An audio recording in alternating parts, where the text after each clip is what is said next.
Thank you, Jim. This is Abby. Thank you for tuning in for a very exciting Firehouse session with one of the most dynamic and forward-thinking voices in indie music right now, Bartees Strange. Thank you for being here. Yeah, my pleasure. Thanks for having me. We're excited you're here. Yeah. We're going to have the chance to chat some more, but first, could we start with a song? Yeah, Great. definitely. The song is called Ain't Nobody Making Me High.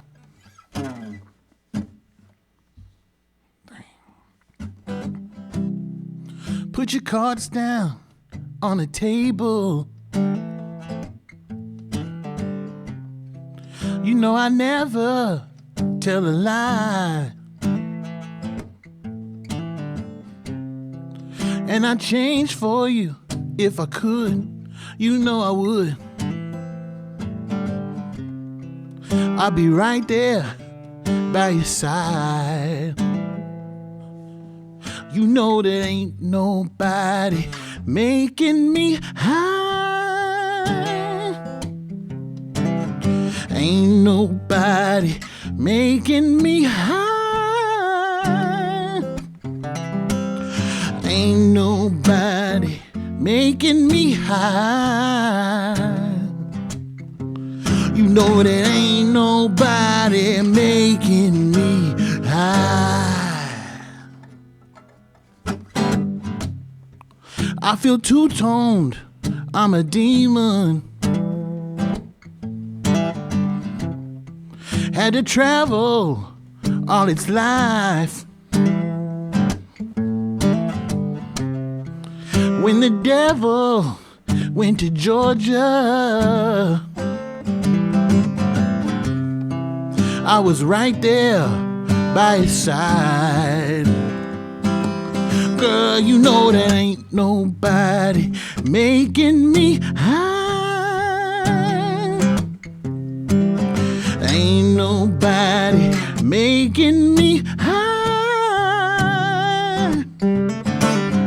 Ain't nobody making me high. You know there ain't nobody making me. Ain't nobody making me high. Ain't nobody making me high. Ain't nobody making me high. You know that ain't nobody making me high. You've been listening to Bartees Strange here live on WFHB ahead of his show tonight at the Bishop. You're lucky I didn't sing backup on that because I was... Oh, you should have. You should have. That would have been I good. love it. Yeah. You just released an EP. Mm-hmm. How's it going? This one's much more stripped down. Mm-hmm. What was that about? Honestly, my mom, so it's funny. Before this started, we were talking about my mom, my parents. But my mom, she's always like, you have such a beautiful voice and you play guitar so well. Like, why don't you just do that? And I'm like, no, Mom. Everyone wants to hear me do the big production, big name, big boom, boom, boom. And honestly, I think I had this moment where I was just like, I think I just want to just play guitar. Yeah. I'm over it. I love all the stuff I've put out in the past. But I think I hit this moment of clarity where I was like, I would really like to just kind of strip it all down and just kind of get back in touch with music in a more human way, singular, insular way. Mm-hmm. And that's kind of what the EP became and kind of what this tour I'm on is. Yeah. So yeah. Well, the EP is called Shy Bairns Get Nowt. Yeah. What does that mean? So this summer I was in London playing. I was playing all over Europe, but I think I was in Manchester. And there's this woman that comes to my shows. She's in her late 60s, retired, lives in northern England, and we were all getting drinks at the bar. And she was like, do you want a drink? And I was like, oh, I probably shouldn't. I have to sing. And she was like, well, Shy Bairns Get Nowt. And I was like, what's that mean? And she said, closed mouths don't get fed. And I was like, oh. I love that. That's cool. Love that. And I just was like, I'm going to name the songs that. That's great. Yeah. This does feel really like a personal album. Does it feel more personal to you or an EP? Yeah, very personal to me. And it was just nice to just make something that felt low pressure. And it was also like an experiment, like pure experiment. You know, I didn't go into it trying to make a big song or to do anything fancy. I was just like, I like this song. I'd like to record it. And it felt really comfy. Yeah. That's great. Mm-hmm. Well, you worked with Jack Antonoff on this EP and on Horror also. Mm-hmm. Yeah. And for our listeners, he's known for working with artists like Taylor Swift and Lana Del Rey, the 1975, and on and on. That's just a few. How did you cross paths and start this collaboration? Well, there's this festival in Columbia, Maryland called All Things Go. Yeah. And I was playing, and Bleachers was playing too. This was 3 years ago, maybe. And I was in the line to get food in the cafeteria area. And I just heard someone say my name. I turned around. It was him. And we just kind of got to talking. And I was shocked he knew who I was. Yeah, I was going to say, that's pretty cool. Yeah. And it's hilarious because, I'll say it. It's funny because my first Instagram name was Black Antonoff. Oh as a my joke. gosh, that's hilarious. As a joke with my friends, I'd be like, Black Antonoff. And it was like a joke. I quickly got rid of it. Because I was just like, don't need that. Right. And then I met him, and I was like, oh, we're about to be friends for real. And but yeah, and I worked on his record. He worked on my record. Yeah. We just kind of became buddies. That's really cool. So you worked on the Bleachers album? Yeah. Very cool. Yeah, I produced a song for that album and played on a bunch of other songs on that record. And that's so fun. That's great. Yeah. You have a new version of your song Baltimore on this EP. Yeah. What makes it Jack's version? Well, okay, so the record I put out earlier this year called Horror is a version of that song that I did live. I was like, okay, I just want to do it. I just want to catch it. And I did it, and I loved it. And at the same time, I was working with Jack on the other version. And I just had to choose between the two. And I was like, I'll just pick mine because I love how it feels. And then like Jack kept working on the other one, and it kind of grew and grew. And I was like, oh, I really love this. I want it to come out sometime, but I don't know when it's going to come out. And so when I put the EP together, I was like, this song fits so perfectly with these songs, and I love it. And yeah, it just kind of came together that way. Yeah. I really like the version. Thanks. Yeah, the whole EP has a sense of intimacy, and it does feel like it's meant to be played in smaller rooms. Is this a different kind of tour for you? I mean, does this feel a lot different? So different. Yeah. I mean, oh my God. Yeah. Like it's weird because I'm so used to my band and the show being huge and loud and like a rock show, freaky thing. But I love this. Like we've played now, this will be my third show on this tour. And I'm like, this is great. I'm loving this. And it's also nice to interact with fans this way. And I feel like when I have the band kind of shields me from people. Yeah. But this way I'm just like very naked, kind of just like, very accessible. These are the songs and I'm going to mess them up and we're going to talk about it. That's great. That's awesome. Well, I think now would be a great time for another song. Okay.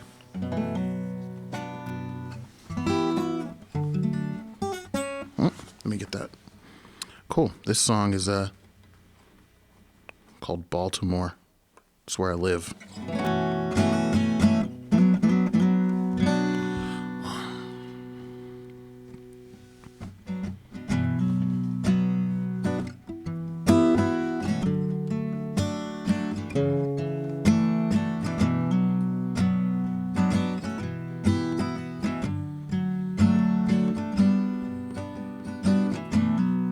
When I think about places I could live, I wonder if one's good enough to raise a few black kids.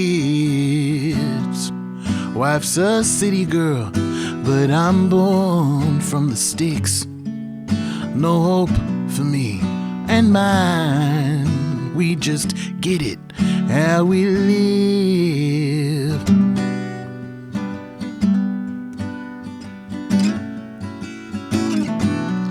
Philadelphia always shows love. DC's nice, but the summers are tough. New York City, it just costs too much. I'm thinking about the lives I don't have. Thinking about the lives I don't have. Thinking about the lives I don't have.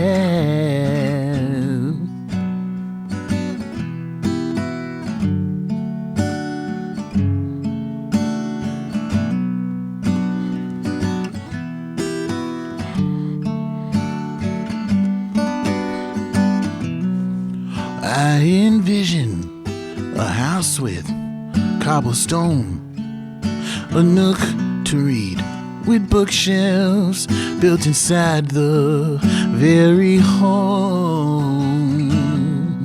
Backyard blue jays, so my girl's not alone. And a lake that freezes over when the winter months come.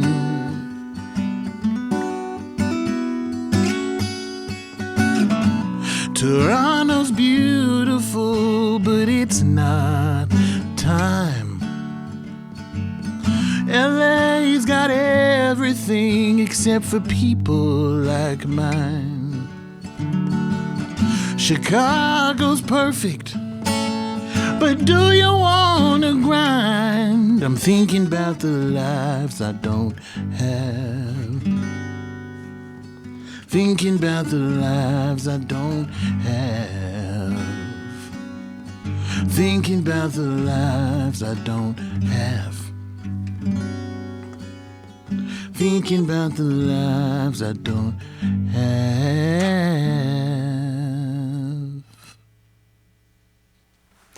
You've been listening to Bartees Strange live on WFHB ahead of his show tonight at the Bishop. That was beautiful. I love that. Thanks. You've lived in a lot of different places, it seems like. Yeah. Do you think that's affected your songwriting? No, nothing affects my songwriting. Yeah, probably. I mean, it's funny. Like, it looks like I grew up in a lot of places, but I really only grew up in a couple. Like, I was really young when I lived in England. Okay. You know, I was born in England. Lived there. I was probably 4 when I left. Maybe younger, 3, 4. Moved to Germany where my brother was born. Oh, wow. And then I moved to New Mexico where my sister was born, and California, and then ended up in Oklahoma. Did Oklahoma from like elementary school up until through college, really. Wow. So, yeah. That's a lot. Yeah, it was a lot, I guess. What did you grow up listening to? Well, my parents were super Christian, so I wasn't allowed to listen to the radio or anything. So I kind of just listened to gospel music and opera, because my mom's an opera singer, and then like a lot of stuff that they deemed appropriate for me to listen to, which was like literally Teddy Pendergrass and like Bootsy Collins and Funkadelic and Diana Ross. Like, none of these were Christian artists, obviously, but to my parents, they were like, They passed. He doesn't get it, you know? And I was like, I think I know what "let's get it on" means. Right. I think I know what "turn off the lights" means. You know, but they didn't know you knew. No, but I loved it. I mean, I grew up on you know, that kind of stuff. Yeah.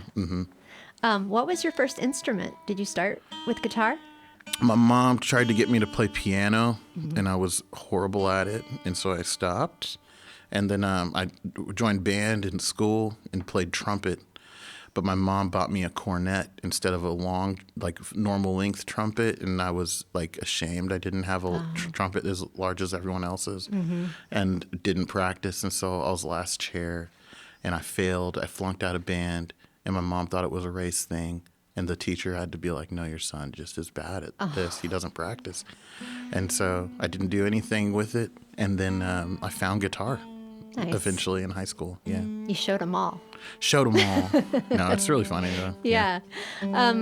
You've worked with so many artists across different sounds and genres. I know you remixed a song for Phoebe Bridgers and now collaborating with Jack Antonoff. What draws you to collaborate with someone or towards a specific project? They're drawn to me. That's perfect. I kind of just do it. I love everything.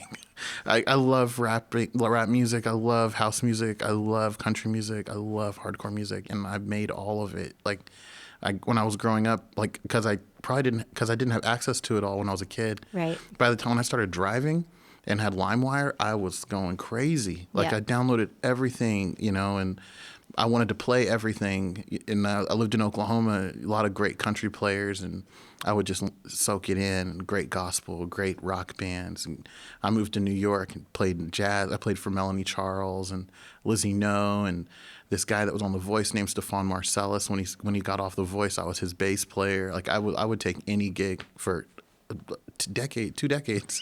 That's so cool. I just loved it. And so I think that now I kind of have this book where I'm just like, I know the moves in a lot of different ways.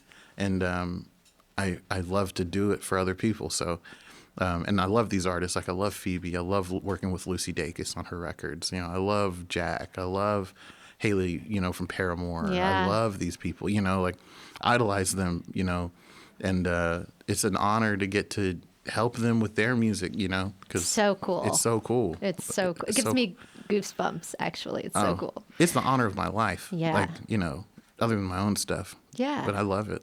Well, yeah, let's talk about that. Like, you are not just a performer, you are a producer. Mm-hmm.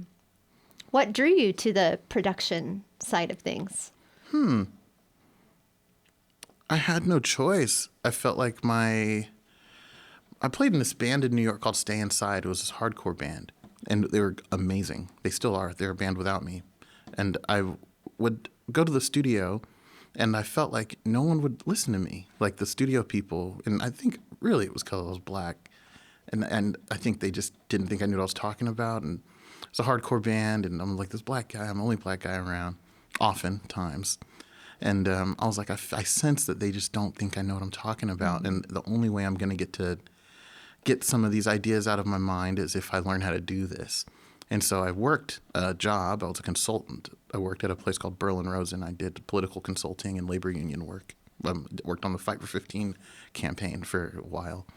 And I would work there, and then I'd go home and just like YouTube university production and just taught myself about compression and dynamic microphones and differences between the 87 and the 47. Just like I went hard on that. And then there was this guy that ran a studio named Jesse who would let me come into the studio at night and just kind of practice and learn, watch people make records. And I just fell in love with it. I read every tape op article I could find. And then I started making my own records for myself. And then I made my first record with my friend, and it like kind of took off. That's great. Yeah, just kind of got lucky and just became obsessed, honestly. Yeah. Mm-hmm. Well, I think I could talk all day with you. Sorry. No, it's great. But I think we have time for one more song. Okay. Let me make sure. Let me just make sure this is in good shape. This song is called Sober. And thanks again for having me. Thank you so much.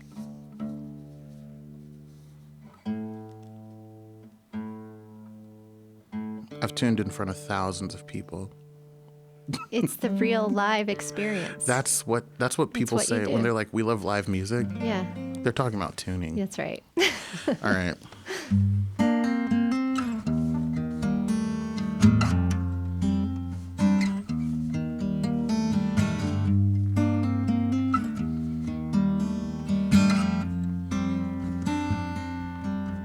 I did a back bend when I saw you. You were floating across us. You had this whole vibe, none could have taught it. At the end of the world. So when you know it's right, when a day becomes your whole life, I'm standing here in between the lines. Guess I never had a guiding line.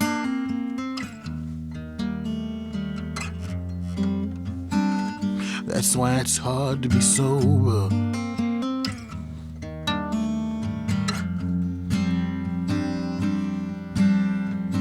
Thin talk when I saw you. Take some time to get honest. Tough calls when you're novice. At the end of the world. Yes, all men, crooks and robbers. But still, nobody stopped us. A hard truth when she needs softness. At the end of the world. So when you know it's right, when a day becomes your whole life, I'm standing here in between the lines. Guess I never had a guiding line.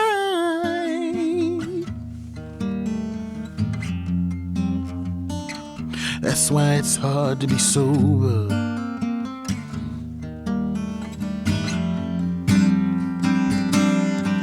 I live life on two planes, and most days they're both delayed. Missing all your phone calls, I just wanna go away. When you're not near me, every song's a throwaway. Reminds me of my through line, some curses just generate. Difference is astounding, running out of things to say. I'm just trying to show love, scared of being cliche. Sometimes I miss the boat, sometimes I make mistakes. Texting that I'm on my way, know that you don't wanna wait.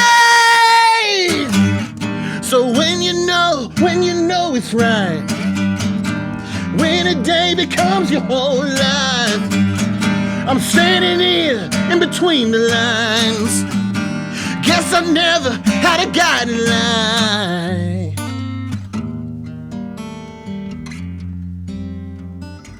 That's why it's hard to be sober.